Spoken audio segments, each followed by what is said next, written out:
ये जानकारी मिल रही है कि अब सीबीआई पूछताछ करेगी राज पांडे से। हुक्माराम जो है वो जोधपुर के एम्स में पढ़ाई करता है, जो सॉल्वर था जिसे छोड़ा गया था प्रिंसिपल की तरफ से। हुक्माराम के कॉलेज में भी जाकर नोटिस देकर आई है मुजफ्फरपुर पुलिस और कहा है कि उनके आने के बाद उनको सूचना दी जाए। अब सीबीआई इस मामले में हो सकता है उनसे पूछताछ करेगी।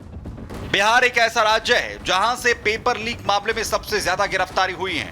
अब इस मामले में एक और नया नाम रॉकी जुड़ गया है, जो नेपाल में छिपा बैठा है।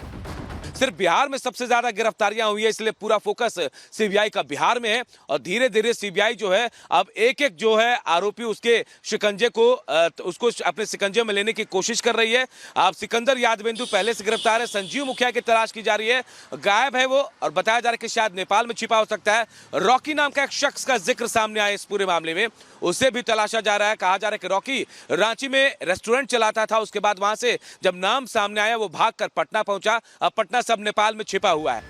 इधर नकल तंत्र के झारखंड मॉड्यूल पर भी सीबीआई एक्शन ले रही है। सीबीआई ने चीटिंग केस में सामने आए हजारीबाग के ओएस स्कूल के प्रिंसिपल एहसान उल हक और वाइस प्रिंसिपल इम्तियाज आलम के साथ ही एक अन्य आरोपी पत्रकार जमालुद्दीन को लंबी पूछताछ के बाद गिरफ्तार कर लिया था।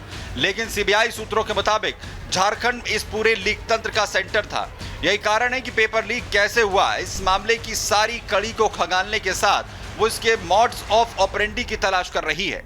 हजारीबाग से अभी तक 3 गिरफ्तारियां की जा चुकी हैं और सीबीआई ने जो 5 एफआईआर अपने टेक ओवर की है, जो कि बिहार, खास तौर पर गुजरात, राजस्थान और बिहार की जो 2 एफआईआर है उसको लेकर सीबीआई मुख्य तौर पर काम कर रही है। सीबीआई सोर्सेज का साफ तौर पर कहना है कि ये पूरा एक रैकेट है। इस रैकेट में पेपर किस तरीके से लीक करना है, सॉल्वर गैंग का काम अलग है। गोधरा की केस में आपने देखा कि कैसे पूरे सेंटर को ही एक तरीके से मैनेज कर लिया गया, जो एनटीए के ऑब्जर्वर थे उनको मैनेज कर लिया गया। तो हर केस की एक अलग अलग कैटेगरी सीबीआई द्वारा बनाई गई है और उसी के आधार पर जो काम है वो किया जा रहा है। सीबीआई पेपर लीक से जुड़े हर एक सुराग को खंगाल रही है, आरोपियों से पूछताछ की जा रही है। लेकिन अभी पेपर लीक की सभी कड़ियों का जुड़ना बाकी है, क्योंकि जैसे जैसे पूछताछ आगे बढ़ रही है नए खुलासे और जांच का दायरा बढ़ता जा रहा है। Bureau report, Republic Bharat.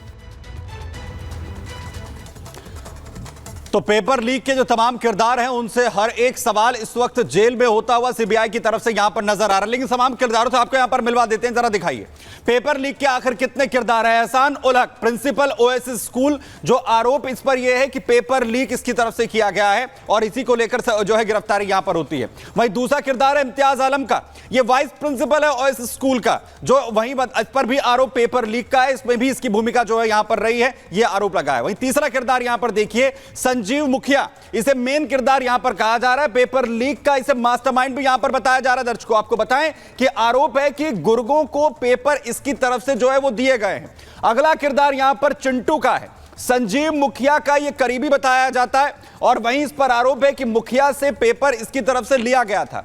एक और किरदार है मुकेश का, पेपर लीक गैंग का यह साथी बताया जाता है, यह भी जो है वो मुखिया के साथ जुड़ा हुआ है और आरोप यह है कि बच्चों को सेफ हाउस में ले जाने का काम इसकी तरफ से किया गया था। अगला नाम है जमालुद्दीन का, ये इसका काम यह है कि एक लोकल पत्रकार बताया जा रहा है और इस पर आरोप यह है कि एहसान उल हक जो प्रिंसिपल है उसके साथ ये लगातार जुड़ा हुआ था।